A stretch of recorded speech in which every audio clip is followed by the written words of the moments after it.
The box of books landed on the perfectly manicured lawn with a sickening thud, spilling paperbacks onto the dew-kissed grass. Liam Vance watched, his face a mask of impenetrable calm, as a wave of his life cascaded from the front door of the house he had once called home. His wife, Amelia, her face a contorted canvas of rage and tears, was the storm at the center of this domestic hurricane. "And this," she shrieked, her voice cracking. A cashmere sweater he loved, a gift from his late grandmother, followed the books. "And this worthless junk." A collection of his drafting pencils and worn-out sketchbooks went next, scattering like fallen soldiers. Each item was a punctuation mark in her tirade, an exclamation of his perceived failure. He didn't move. He stood on the stone pathway, a silent statue amidst the chaos, his hands tucked into the pockets of his simple gray trousers. He could feel the eyes of the neighbors. Mrs. Gable from number 42, peering through her blinds. The Henderson boys next door, frozen mid-bicycle race on the sidewalk, their young faces a mixture of confusion and awe. This was a spectacle, a public shaming designed to strip him of the last vestiges of his dignity. Amelia was not just ending a marriage, she was performing an execution of his character for the entire affluent neighborhood to witness. The final object she threw was a worn, brown leather portfolio. It was old, scuffed at the corners, and secured by a simple brass clasp. It held no monetary value to an observer. To Amelia, it was the ultimate symbol of his pathetic, fruitless dreaming. It landed softly on a pile of his discarded shirts, an object of quiet dignity amidst the garish display of her fury. Liam's eyes fixed on it. A strange, unexpected peace settled over him, a quiet clarity that cut through the noise of Amelia's screaming and the imagined whispers of the onlookers. He thought she was throwing out his junk. She believed she was cleansing her life of his mediocrity. They didn't know the truth. They didn't know what that portfolio represented. They didn't know that in less than 2 hours, the sky itself would descend to collect him, rendering this entire humiliating performance utterly meaningless. They saw a broken man being cast out. What they were about to witness was a king reclaiming his throne. I'm so glad you're here to see how this unfolds. If you enjoy stories about the underdog finally getting their moment, make sure to hit that like button and subscribe for more. And let me know in the comments where you're watching from. It's always amazing to see how far these stories travel. Now let's get back to it. How did Liam, a man being so publicly disgraced, find himself in this position? To understand the earthquake, you must first understand the slow, grinding pressure of the tectonic plates that had been shifting for years. The beginning of the end had been a Sunday dinner 6 months prior. The setting was the home of his in-laws, Richard and Eleanor Sterling. Their house wasn't merely a house, it was a statement of generational wealth. A sprawling Tudor mansion that looked down, both literally and figuratively, on the lesser homes in the valley. The air inside was thick with the scent of lemon polish, old money, and unspoken judgment. Liam had always felt like an exhibit in their private museum, the strange, common artifact his daughter had inexplicably collected. He sat at the long mahogany dining table, its surface polished to a mirror-like sheen, reflecting the cold light of the crystal chandelier above. Across from him sat Richard Sterling, a man whose posture seemed permanently molded by the boardroom chair. His face was a mask of patrician affability that never quite reached his eyes. Beside him, Eleanor, draped in pearls and a silk blouse, picked at her salad with the bored precision of a surgeon. And then there was Marcus, Amelia's brother, whose smirk was his default expression. "So, Liam," Richard began, clearing his throat as if opening a quarterly meeting. "Amelia tells us you're still between projects." The phrase hung in the air, weighted with condescension. Liam placed his fork down gently. "I'm actually in the final planning stages of a new development, Richard. It's quite significant." He kept his voice even, betraying none of the irritation that pricked at his skin. Marcus let out a short, derisive laugh. Another one of your little passion projects? A boutique hotel for hipsters? A minimalist treehouse? He winked at Amelia, who offered a weak, tight-lipped smile in return. She was caught, as always, between defending her husband and appeasing her family. Appeasement always won. It's a bit larger in scale than that, Liam replied, his gaze unwavering. Well, that's wonderful, Eleanor chirped, her tone suggesting it was anything but. It's so important to have hobbies. The humiliation was a slow drip poison. It wasn't a single overt attack, but 1,000 tiny cuts. It was in the way they asked about his work, the way they used the word little to describe his ambitions, the way they looked at his simple, well-made suit as if it were a costume from a thrift store. Then came the main course, both of the meal and the conversation. Richard leaned forward, steepling his fingers. It was a gesture Liam had come to recognize. It meant a pronouncement was coming. Liam, your mother-in-law and I have been concerned. We know you're a proud man, but pride doesn't pay the bills. Not the kind of bills Amelia is accustomed to at any rate. Liam's jaw tightened, but he remained silent. He glanced at Amelia, hoping for an intervention, a word of support. She just stared at her plate, her knuckles white as she gripped her wineglass. She was a silent enabler, a spectator to his slow erosion. I have an opportunity for you, Richard continued, magnanimous. We just acquired a small commercial property over on the west side.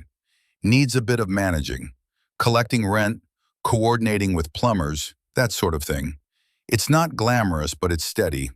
A real job. It would give you a proper title, property manager. The offer landed on the table with the thud of an insult wrapped in the guise of charity. A handyman. They were offering him a job as a glorified handyman. He, an architect with 2 degrees and a decade of experience designing complex, innovative structures, was being offered a job to unclog toilets and chase down late rent checks for a C-list property in his father-in-law's portfolio. He could feel the blood pounding in his ears. For years he had swallowed their condescension. He had endured their snide remarks and their thinly veiled pity. He had done it for Amelia, for the sake of a peace she herself was never willing to fight for. But this was different. This was not just an insult to his pride. It was an insult to his life's work, to the very essence of who he was. He took a slow, deliberate sip of water. He looked directly at Richard, past the expensive suit and the confident posture, and saw a man who was utterly blind. A man who measured worth in brand names and bank statements, and who was incapable of seeing the value that lay dormant and unannounced right in front of him. Richard, Liam said, his voice unnervingly calm, thank you for the offer. It's very thoughtful of you, but I'm afraid I have to decline. My current project is going to require my full attention for the foreseeable future. Richard's affable mask slipped. A flicker of annoyance crossed his face. Don't be foolish, son. A bird in the hand. This project of yours, what is it really? A drawing in a notebook? A dream? I'm offering you concrete reality. My reality is quite concrete, thank you, Liam said. The drive home was a tomb of silence. Amelia sat beside him, radiating a cold fury. When they finally pulled into the driveway of their beautiful home, a home Liam had designed, a detail her family conveniently ignored, she turned to him.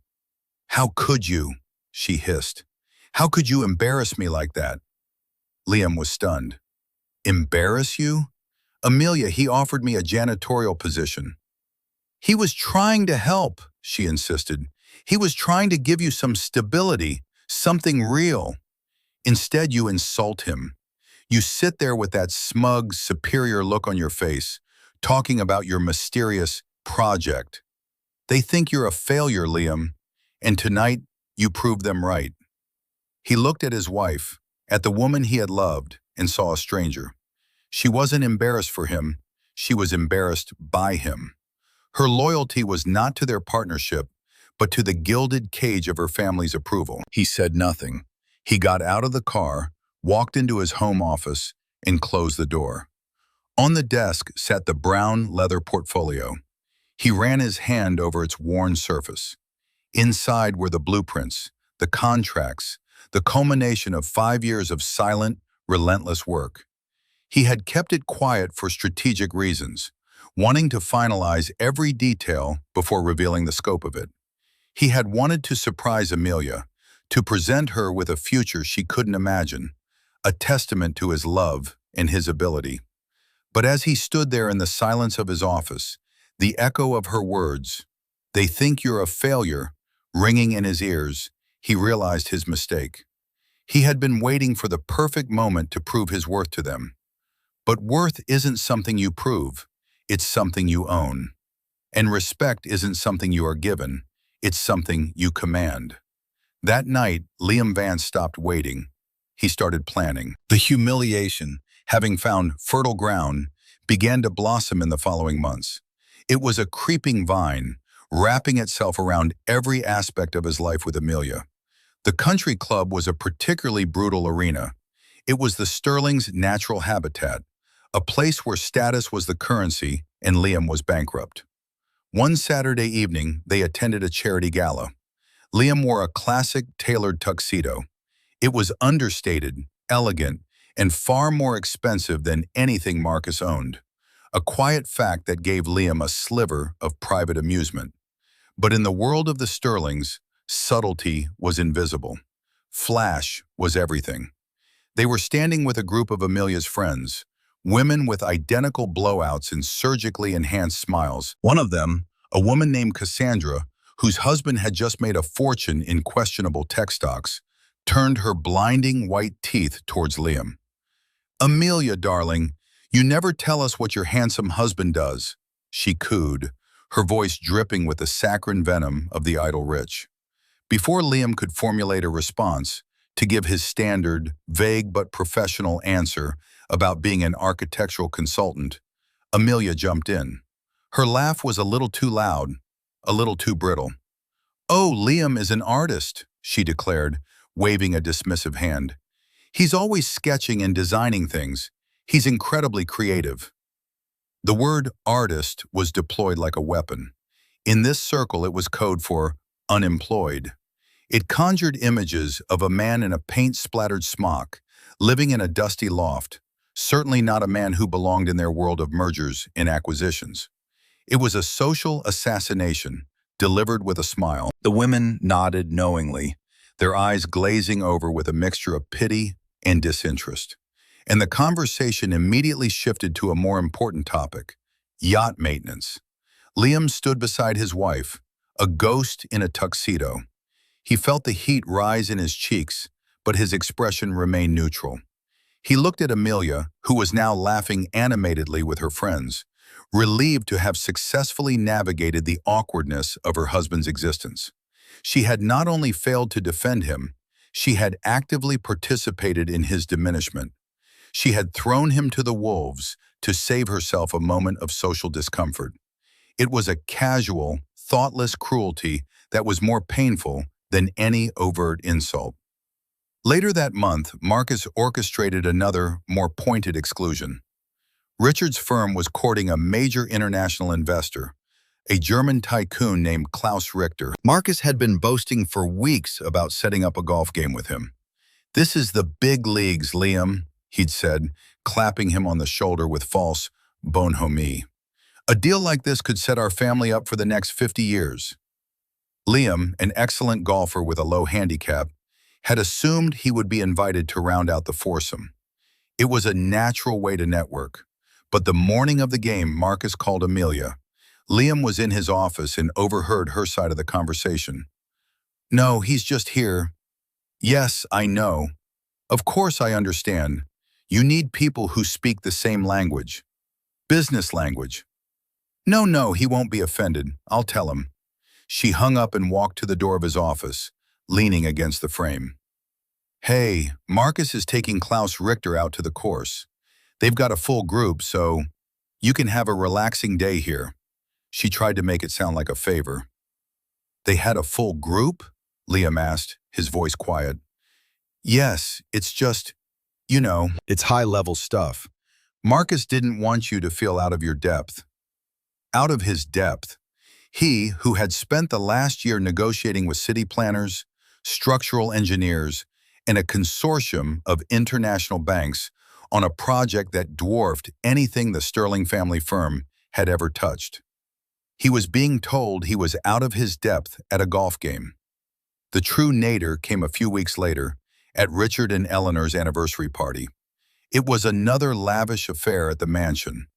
Liam had tried to beg off, but Amelia had insisted. "It will look bad if you're not there," she'd said, the subtext clear. "My life will be difficult if you are not there to be my prop." He spent most of the evening making polite, empty conversation, a ghost at the feast. At one point, he stepped out onto the terrace for a breath of fresh air. Through the open French doors, he heard Richard's voice, low and confidential. He was speaking to an old family friend, another titan of industry. Liam knew he shouldn't listen, but he couldn't move. "I'll be honest, Charles," Richard said, the sound of ice clinking in his glass. "Amelia married down, terribly. The boy has no ambition, no drive. He putters around with his little drawings, and my daughter foots the bill for his fantasies. She's too loyal, too good-hearted to admit she made a mistake." The words struck Liam with the force of a physical blow. My daughter foots the bill. It was the lie they had all chosen to believe. The lie Amelia allowed them to believe. The house, the cars, the country club membership, her boutique clothing store that was hemorrhaging money. In their narrative, this was all the fruit of Sterling generosity. Liam didn't feel anger. The anger had burned out long ago, leaving behind a cold, hard resolve. He felt a profound sense of pity for them. They were living in a gilded cage of their own making, so blinded by the shine of their own gold that they couldn't recognize real value when it stood right in front of them, married to their daughter. He walked back inside, found Amelia and said, "I'm not feeling well. I'm going home." He didn't wait for her reply. That night, he didn't just plan, he acted. He spent 3 hours on his encrypted laptop, communicating with his financial advisors and his legal team. He began the process of carefully, methodically, and invisibly disentangling his life from hers. He created new accounts. He moved vast sums of money, assets Amelia and her family had no idea existed. He drew up documents, creating a firewall around the empire he had built in secret. He was no longer building a future for us. He was securing a future for him. He was preparing for the day when the quiet, underestimated man would simply walk away, leaving them in the silent, echoing ruins of their own arrogance. He didn't know when that day would be, but he knew it was coming. The foundation of their life together was fractured beyond repair, and all it would take was one final tremor to bring the whole charade crashing down. The tremor arrived on a Tuesday morning, delivered by the mailman. It was a single, heavy envelope made of thick, creamy cardstock. The return address was simply a logo, a stylized starburst, the symbol for the Orion Group. Inside, nestled in tissue paper, was an invitation. The lettering was embossed in silver foil, elegant and stark. The board of directors of the Orion Group and Vance Architecture request the pleasure of your company at the grand unveiling of the Orion Tower. The invitation was addressed to Mr. and Mrs. Liam Vance. Liam had been expecting it. He'd personally overseen the guest list. He left it on the marble-topped island in the kitchen, a silent landmine waiting to be discovered. He was in his office, reviewing a schematic on his computer, when he heard Amelia come downstairs. He listened to the familiar sounds of her morning routine, the gurgle of the espresso machine, the clink of her cup on the saucer, the rustle of the mail. Then, silence. He waited. 1 beat, 2 beats. "Liam?"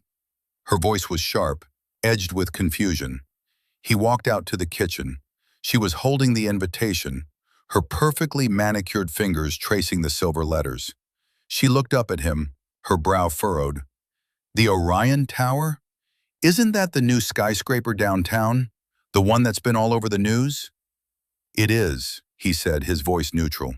He poured himself a cup of coffee, his movements slow and deliberate. She scoffed, a small, humorless sound. Well, this is random. Why would they send this to us? She tossed the invitation onto the counter as if it were junk mail. They must be papering the entire city with these things to fill the space. Still, it's the party of the year. Everyone is dying to go. Cassandra was saying her husband has been trying to get on the list for months. Her mind was already working, calculating the social benefits. She saw the invitation not as a mystery to be solved, but as an opportunity to be exploited. I'll have to find a dress. I should call Marcus. His firm has been trying to get a foothold with the Orion Group. Maybe we can leverage this. She was already planning on how to use his invitation to benefit her brother. The irony was so thick he could taste it. He watched her, this woman who shared his bed, this stranger who had no idea who he was. "What will you wear?" he asked. She looked up from her phone, where she was already scrolling through designer websites.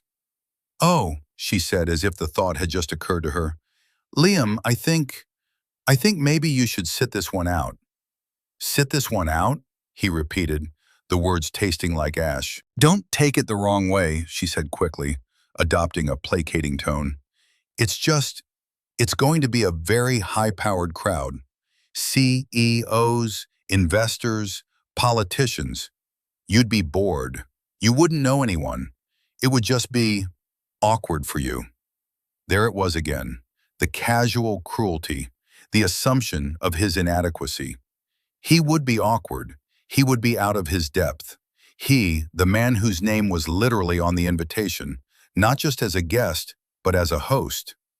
Vance Architecture, his firm, his tower, his triumph, and his own wife was telling him to stay home so he wouldn't embarrass her.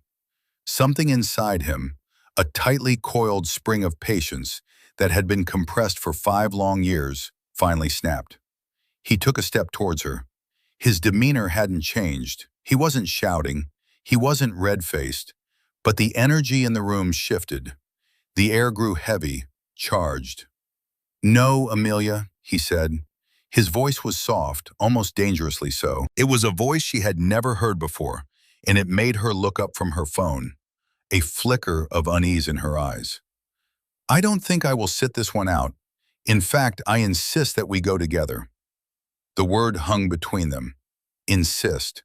She let out a disbelieving laugh, but it sounded hollow, forced.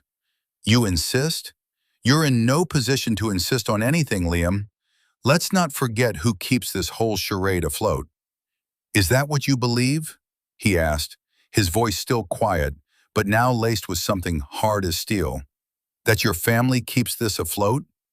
He gestured around the kitchen, at the sub-zero refrigerator, the Italian marble, the custom cabinetry. "This house, your car, your boutique that hasn't turned a profit since the day it opened. You believe your father's generosity pays for all of this?" The simple question landed like a blow. It was the first crack in the foundation of her reality. She stared at him, her mouth slightly agape. For the first time, she seemed to truly see him. And she saw a stranger. Not the pliable, harmless man she thought she knew, but someone with a chillingly calm intensity.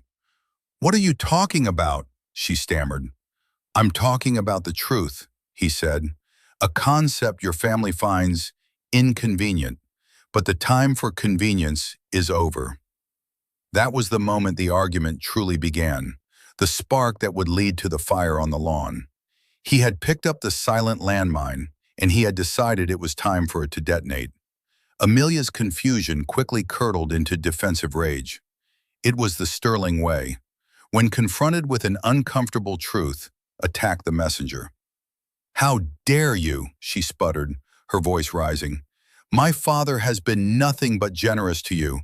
He took you in, gave you a home, and this is the thanks he gets? You, with your head in the clouds and your empty pockets, accusing him of what?"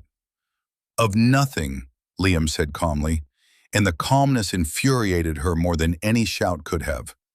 "I am merely asking you what you believe. Because what you believe and what is real are two very different things. He began to walk through the house, and she followed him, her anger building with every step he took. "This house is in my father's portfolio," she said, her voice shaking. "He holds the mortgage. He pays the bills. He lets us live here." Liam stopped in the grand entryway, beneath a delicate chandelier he had sourced from a Venetian artisan. He turned to face her. "He does not hold the mortgage, Amelia. I paid off the mortgage in full 28 months ago, with cash." The statement was so simple, so devastating. It didn't compute. She stared at him, her mind scrambling to reject the information. "You're lying. Where would you get that kind of money? From one of your little sketches?" This was the moment for the list of grievances. Not a shouting match, but a calm, cold, factual recitation of the truth. It was the audit of their marriage. "On May 14th, 2 years ago," he began, his voice methodical, "at your parents' anniversary party, you told your mother I was still trying to find myself. The day before, I had closed the second round of funding for the Orion project, a deal worth $200 million. My commission on that deal alone was enough to buy this house 3 times over." Her face went pale. What Orion project?" "On September 22nd, he continued, ignoring her question, his eyes boring into hers. "Marcus forgot to invite me to play golf with Klaus Richter because he didn't want me to feel out of my depth. Klaus Richter is a primary stakeholder in the Orion Group. I had been having dinner with him, in Germany, once a month for the past year. He calls me by my first name." He saw the flicker of comprehension in her eyes, the dawning horror.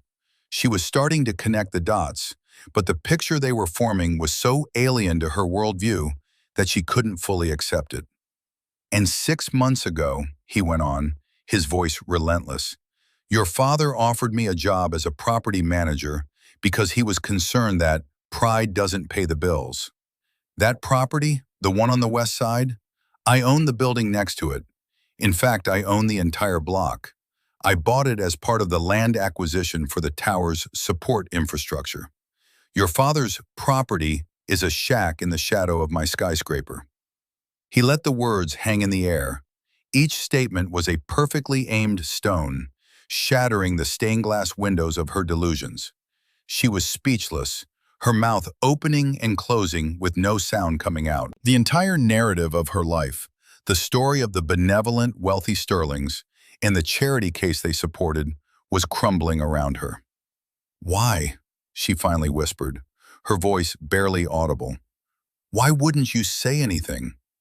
"Because I was a fool," he said, and for the first time, a hint of emotion entered his voice. Not anger, but a profound, weary sadness. "I thought if I just worked hard enough, if I achieved something monumental enough, I could finally earn your respect. I wanted to present it to you as a gift, a future I had built for us. I thought you would be proud, but I was wrong."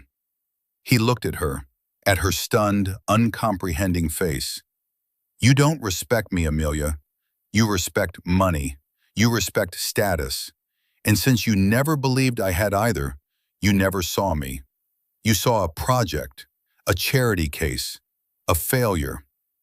The sadness in his voice gave her an opening, and her shock morphed back into a desperate, last-ditch defense. "So this is all some kind of game? You let us believe you were nothing, just to laugh at us?" "There is nothing funny about this," he said coldly. "I didn't let you believe anything. You saw what you wanted to see. You saw a man who didn't fit into your narrow, pathetic world of brand names and bragging rights, and you wrote him off. All of you." The finality in his tone terrified her. This wasn't an argument she could win. This wasn't a misunderstanding that could be smoothed over. This was a judgment, and in that moment of terror and wounded pride, she snapped. "Get out," she breathed, her eyes wild. "I'm not the one who will be leaving," he said softly. And that is when she started screaming, "Get out!" It was a primal scream, a denial of everything he had just said. If he was gone, none of it had to be true. She ran to the hall closet, pulling out his coat and throwing it at him. "Get out of my father's house!" She began to tear through the house like a tornado, grabbing anything she identified as his, anything that represented the man she thought she knew, and hurling it out the front door. The books, the clothes, the sketch pads. Each item thrown was a desperate attempt to erase the last 10 minutes, to rebuild the comfortable lies she had lived in for so long. She grabbed the worn leather portfolio from his office. "And take this piece of junk with you. I'm sick of looking at it, sick of your pathetic dreams." She launched it out the door. It landed on the lawn, the final piece of evidence in the case against him. Liam walked out after it, not to retrieve his things, but simply to let the storm pass. He stood on the walkway as she continued her purge, a strange sense of liberation washing over him. The charade was over. The truth was out. And the consequences were just beginning. The arrival of Amelia's family was as predictable as it was pathetic. She had called them mid-rampage, her voice a hysterical torrent of victimhood. "He's gone crazy. He's saying horrible things. You have to come now." They arrived in Richard's black Mercedes, pulling up to the curb with a dramatic screech of tires. They didn't come as mediators. They came as reinforcements. Richard, Eleanor, and Marcus spilled out of the car and strode onto the lawn, a united front of indignation. They saw the scene, Amelia weeping on the porch steps, Liam standing calmly amidst the wreckage of his belongings, the neighbors still watching. Their conclusion was instantaneous and unwavering. Liam was the villain. "Vance!" Richard barked, his voice accustomed to command. He marched towards Liam, his face flushed with anger.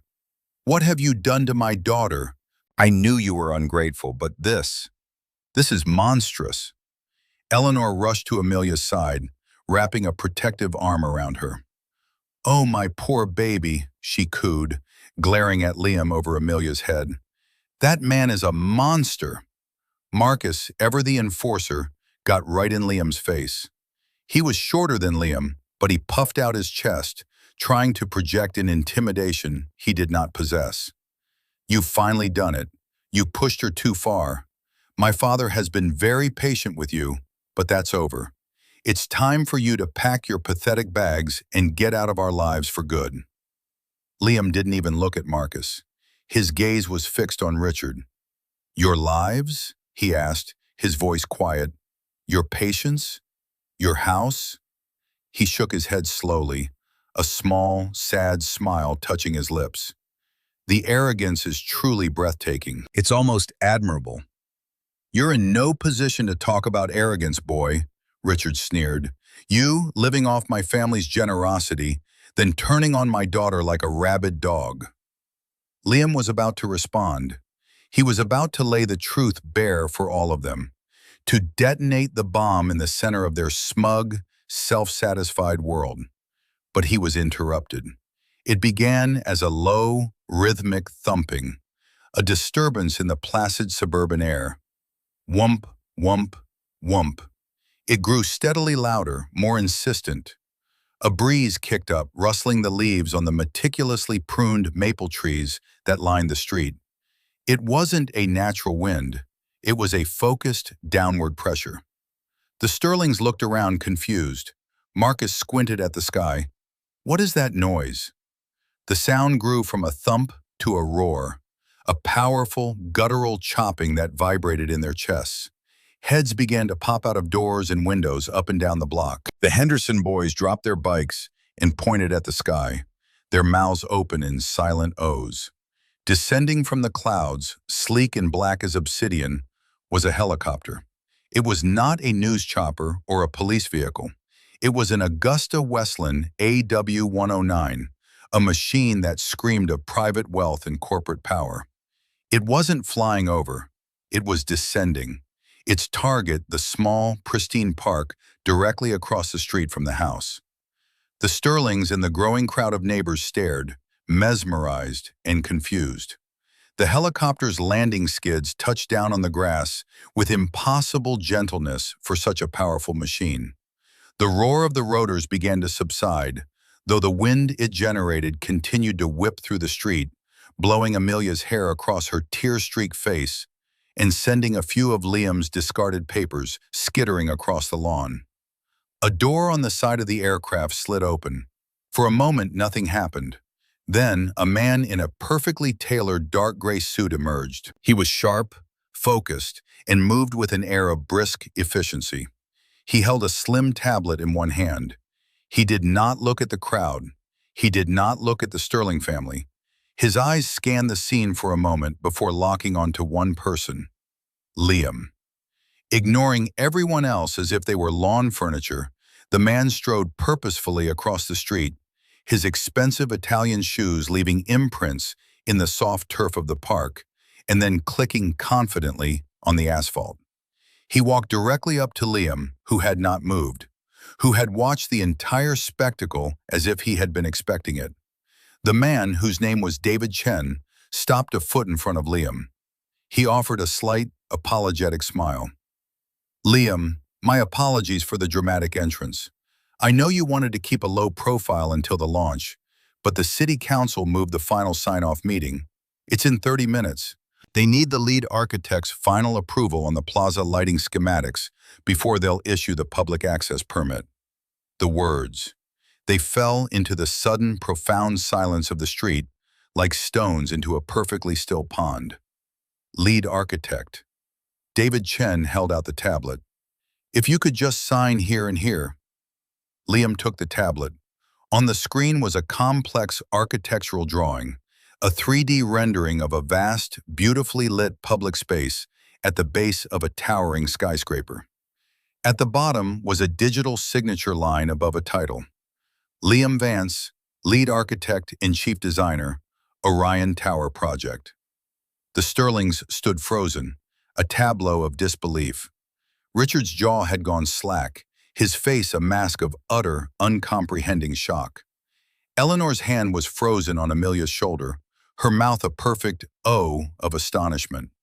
Marcus looked as if he'd been struck by lightning, his face pale, his eyes wide and vacant. And Amelia stared at the tablet in Liam's hand, then at the portfolio on the lawn, then back at Liam, the man she thought she knew, the man she had just thrown out like trash.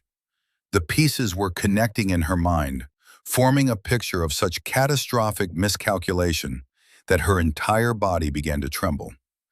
Liam calmly signed the tablet with a stylus, his hand perfectly steady.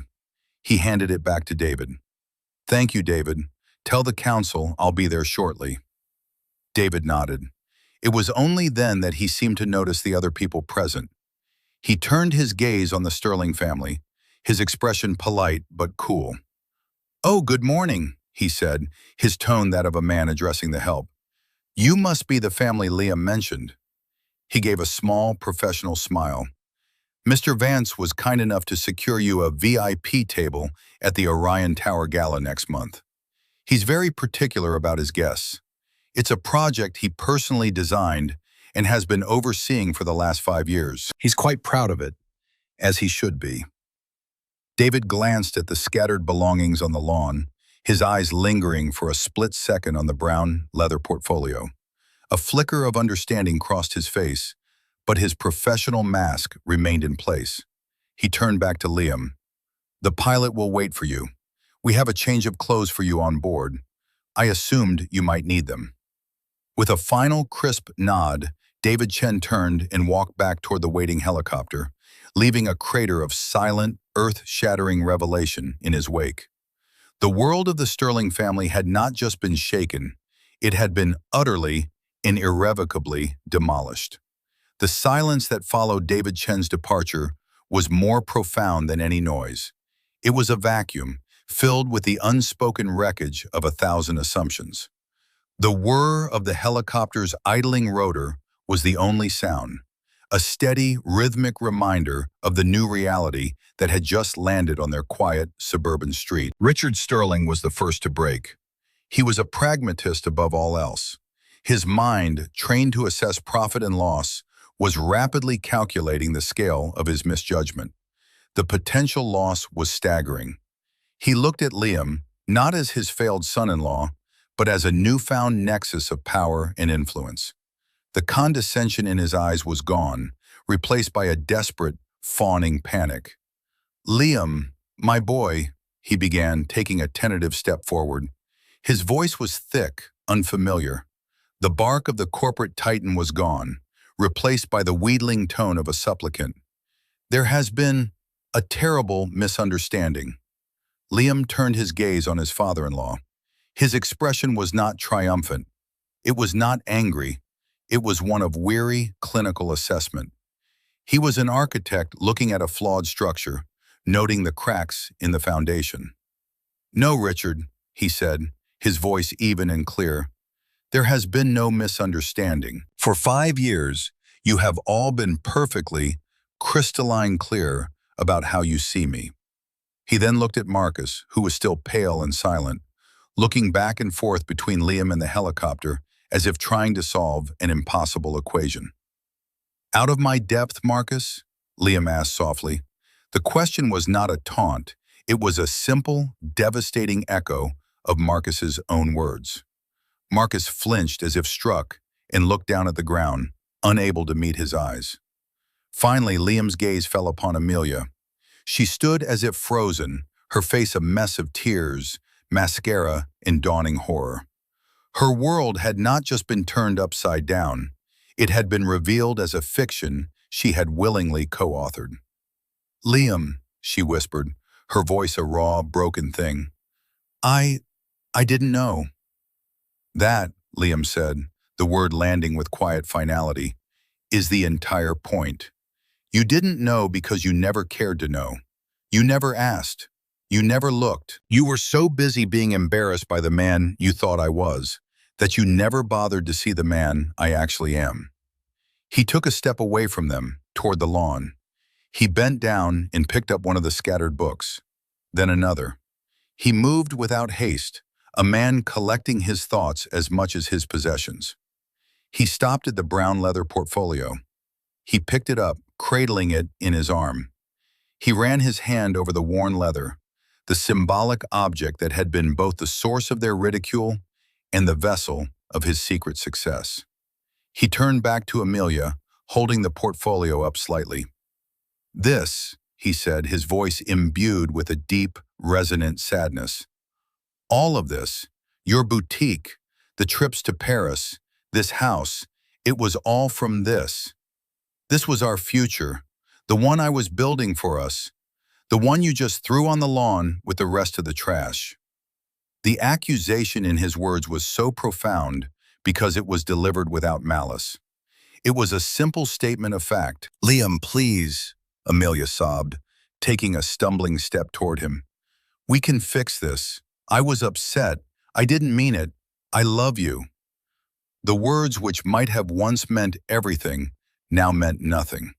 They were the desperate pleas of a person who had just lost access to a lifestyle, not the heartfelt cry of a woman who had lost her partner. "Do you?" Liam asked, a genuine philosophical question. "Or do you love the idea of what I can now provide for you? The status, the access, the invitations to the galas you were so desperate to attend?" He shook his head slowly. "You had my love, Amelia. You had my loyalty. It wasn't enough. You wanted more, but you were looking for it in all the wrong places." He turned to leave, to walk toward the waiting helicopter and the new life it represented. "Wait," Richard called out, his voice strained. "Don't be hasty, son. Let's all go inside, have a drink, and talk this through. We're family." Liam stopped but didn't turn around. "Family." He repeated the word as if tasting it for the first time. "Family doesn't do this to each other." He gestured to the scattered belongings, to the public humiliation, to the years of quiet degradation. "This isn't family. This is a business arrangement where you thought you held all the assets. Your calculations were incorrect." With that, he began to walk away. He walked across the street, his back straight, leaving them standing there amidst the wreckage. Liam, where are you going? Amelia cried out, her voice filled with a new kind of panic, the panic of abandonment. Where will you live? Liam paused at the open door of the helicopter. He turned his head, looking back at her over his shoulder. I have a penthouse at the Orion, he said simply. It came with the job. The name of the tower, once a symbol of a world she wanted to be a part of, was now a monument to everything she had lost. He didn't have to say another word. The sleek black helicopter, the bespoke suit waiting for him inside, the penthouse apartment, it all spoke for him, a language of power and success her family could finally understand. And it was a language that now pronounced their exile. He stepped into the aircraft, the door sliding shut behind him, sealing him off from his past. The roar of the rotors swelled, and the helicopter lifted gracefully into the air, leaving the Sterling family standing on the ground, small and insignificant below. The ascent was smooth, a quiet, powerful lift into the morning sky. Below him, the scene on the manicured lawn shrank with dizzying speed. He could see the four figures, Richard, Eleanor, Marcus, and Amelia, standing frozen, looking up. They looked like tiny, insignificant dolls, their drama rendered absurd by the altitude. The house he had designed, the home he had paid for, the life he had tried to build, all of it receded, becoming just another square in the vast suburban patchwork. David Chen sat opposite him, silent, respecting the gravity of the moment. He gestured to a small, built-in closet. There's a suit in there for you, Zegna, your size, and a dop kit. I figured you wouldn't have time to pack. You figured correctly, Liam said, a faint smile touching his lips for the first time that day. Thank you, David, for everything. It was my pleasure, David replied, his expression serious. Frankly, Liam, we've all been wondering how long you were going to put up with them. The board has been aware of the family situation. Your insistence on keeping your name off the primary incorporation documents until the final phase was unusual. Now it makes sense. Liam nodded, looking out the window as the helicopter banked towards the city skyline. The Orion Tower dominated the view, a magnificent spear of glass and steel that pierced the clouds. His building, his vision. From this height, it didn't look like a structure of concrete and metal. It looked like a declaration. I needed to keep things separate, Liam explained, more to himself than to David.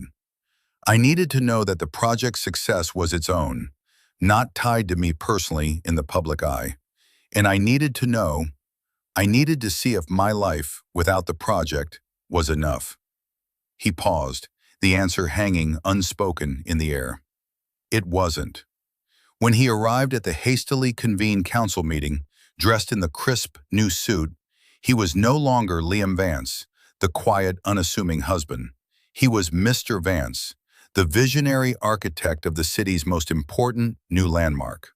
The council members, who had been grumbling about the last-minute meeting, fell silent as he entered. They treated him with a deference and respect that was so alien to his home life, it felt like stepping into another dimension. He was decisive, knowledgeable, and commanded the room with a quiet authority that needed no volume. After the meeting, he didn't return to the suburbs. He went home. Home was now the penthouse apartment on the 90th floor of the Orion Tower. It was a space he had designed for himself, a sanctuary of clean lines, natural light, and breathtaking views. It was sparsely furnished for now, with just a bed, a desk, and a single, comfortable armchair pointed at the floor-to-ceiling windows. He stood by the window, looking down at the sprawling city. He could see everything from up here. He thought of Amelia, standing on the lawn, her face a mask of shattered illusions. He had left her with a choice, but it was a cruel one. He had told her that the house, her business, everything was in his name. The documents were with his lawyer.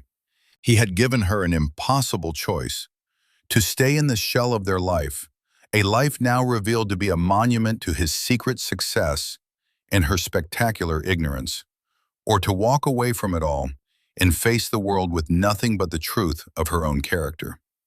He had inverted their entire power dynamic. She, who had believed herself the beneficiary of her family's wealth, was now utterly dependent on the grace of the man she had scorned. He held all the cards. The house was his. Her failing business was funded by him. The Sterling family's reputation, so carefully cultivated over generations, was now tied to the man they had publicly belittled. The story of the helicopter on the lawn would be all over the country club by nightfall. The humiliation would be theirs, and it would be exquisite. But as he stood there, surrounded by the silent triumph of his success, he felt no joy. He felt no desire for petty revenge. He had not exposed them to be cruel. He had exposed them to be free. He had severed the diseased limb of their marriage, a painful but necessary amputation. He took out his phone and made 2 calls. The first was to his lawyer, instructing him to begin divorce proceedings. He also instructed him to draft a proposal. Amelia could have the house, free and clear. He would also provide a one-time settlement, enough to give her a fresh start, but not enough to sustain her extravagant lifestyle. Her boutique, however, would be liquidated. The funding was cut off, effective immediately. It was a failing business, a vanity project, and he would no longer subsidize a fantasy. The second call was to Richard Sterling. The older man answered on the first ring, his voice anxious. "Liam?" "Richard," Liam said, his voice calm and detached. "I'm calling to inform you that I will be filing for divorce from your daughter. My lawyer will be in touch with the details of a settlement offer. It is, I believe, more than generous." There was a sputtering on the other end of the line. "Now, Liam, let's not be rash. Amelia is devastated. We were all mistaken. We didn't understand." "That is correct," Liam said. "You didn't understand, and that lack of understanding has consequences. I am also calling to inform you that I will be exercising my option to buy the 3 properties adjacent to your firm's downtown headquarters. As you know, my controlling interest in that block gives me the right of first refusal. We will be breaking ground on Orion Phase 2 in 6 months. Your building will be in the shadow of my next one. I would advise you to sell to me now before the eminent domain proceedings make it a far less profitable exit for you." He was not just divorcing their daughter. He was professionally castrating them, using the very power they had refused to see.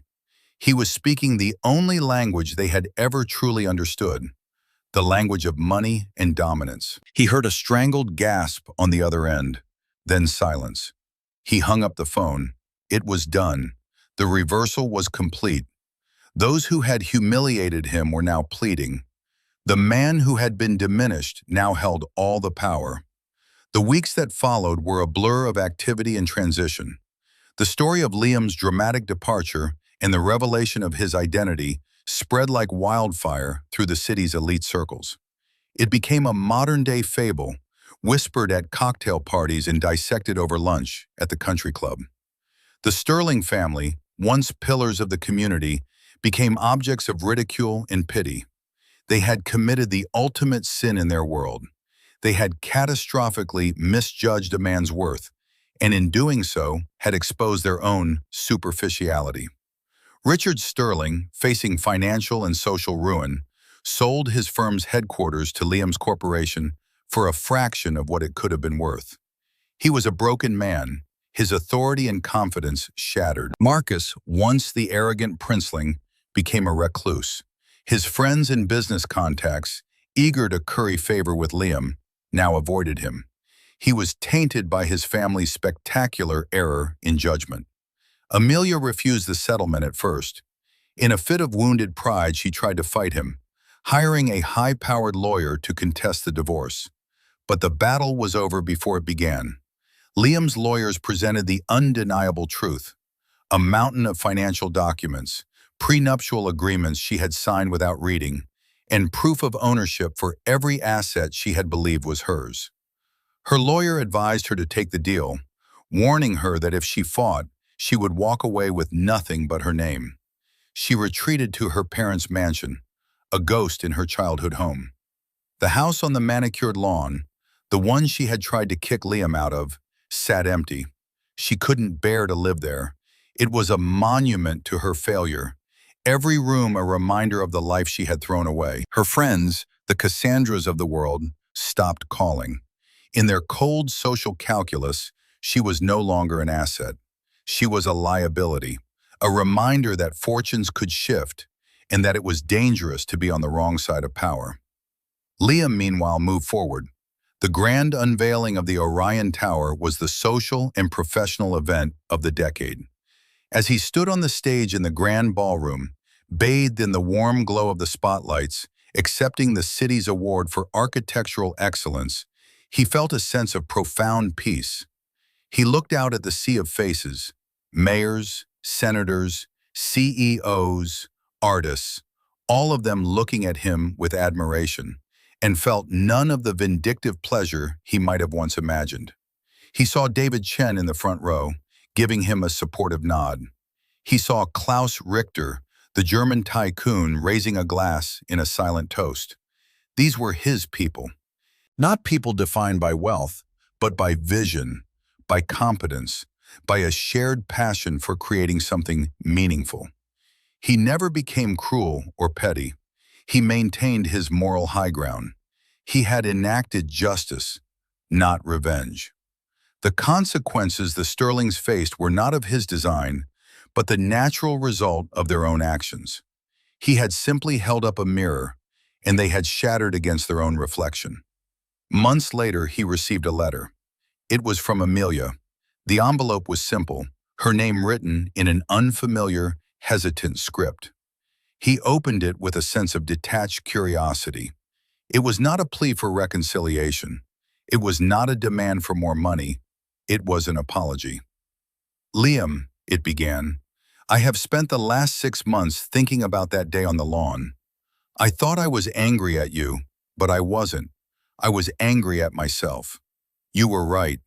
I never saw you. I was so blinded by the world I grew up in, by my family's definition of success, that I couldn't see the extraordinary man standing right in front of me. I loved you in my own selfish and immature way, but I did not respect you. And that was my failing, not yours. I don't expect your forgiveness. I don't deserve it. But I wanted you to know that I finally understand. The house, the money, the parties, none of it matters. I threw away the only thing that was ever real. I hope one day you find someone who is worthy of the future you are building. He folded the letter and put it away. It was the end of a chapter. Her apology didn't change what had happened, but it showed that, in the crucible of her humiliation, a spark of self-awareness had been born. Redemption requires genuine change, not just an apology, but perhaps this was her first step. He hoped, for her sake, that it was. His own life continued to expand. He took on new projects, each more ambitious than the last. He traveled, he learned, he grew. He found that his true worth was not measured by the height of his buildings or the balance in his bank accounts.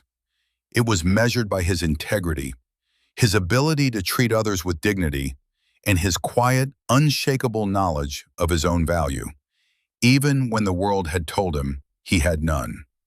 The story of Liam Vance became a quiet lesson for all who heard it.